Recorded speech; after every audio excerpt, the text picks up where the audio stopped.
আজি বড়োলেণ্ড মাৰ্চাৰ্ছ ট্ৰফি যিটো এইটো ফাইনেল দিন পাৰ্টিচিপেণ্টছ হৈছে গোসাইগাঁও FC আৰু শালবাগান দুটা মাজত চলি আছে।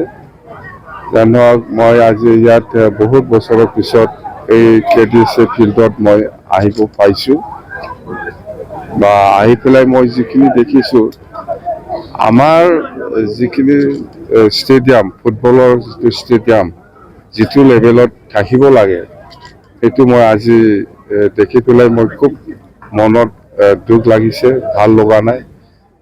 আৰু আমি এনেকুৱা লেভেলৰ নহয় আজিৰ দিনত, আৰু সেইটো হ'ল কোকৰাঝাৰ Kdsaৰ কেপিটেল। তো এনেকুৱা চহৰত এনেকুৱা টাউনত এনেকুৱা ষ্টেডিয়াম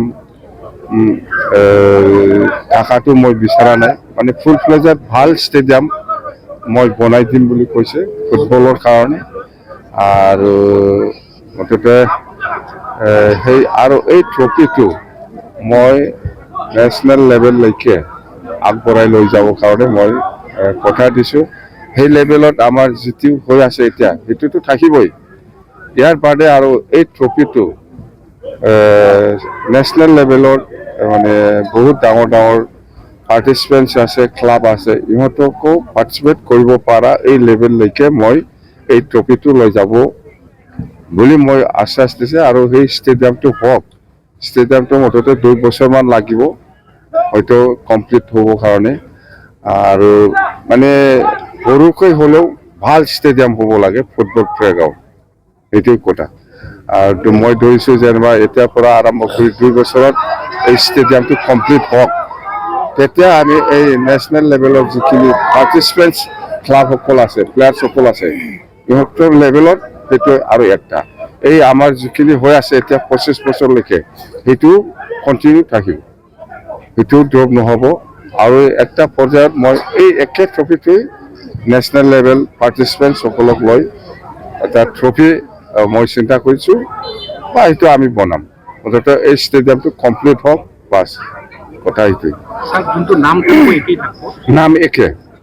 নাম একেই থাকিব। আমাৰ লোকেলি উইদিন আছাম যিখিনি হৈ আছে সেইটো সেই লেভেলটো আমি বাদ নিদিওঁ, সেইটো থাকিবই।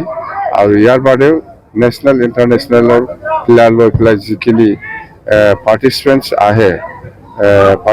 আহে মানে পাৰ্টিচিপেট কৰিব পৰা ট্ৰফি, ভাল ট্ৰফি আমি সেইটো ৰানিং কৰিম।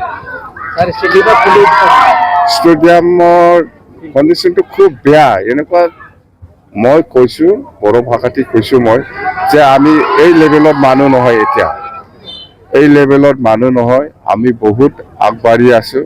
সেইকাৰণে আমাৰ ষ্টেডিয়াম হওক, যিকোনো স্পৰ্টছ হওক, এডুকেশ্যন হওক বা কমিউনিকেশ্যন ছাইডতে হওক, আমি বহুত আগবাঢ়ি আছোঁ। সেইকাৰণে এনেকুৱা লেভেলত আমি নাই, এতিয়া আমি আগবাঢ়ি আছোঁ। সেইকাৰণে সেই ষ্টেডিয়ামটো মই কৈছোঁ এনেকুৱা দি নহ'ব, ভাল একটা ষ্টেডিয়াম স্পৰ্টছৰ কাৰণে। স্যাৰ, আজি এটা খবৰ ওলাইছে যে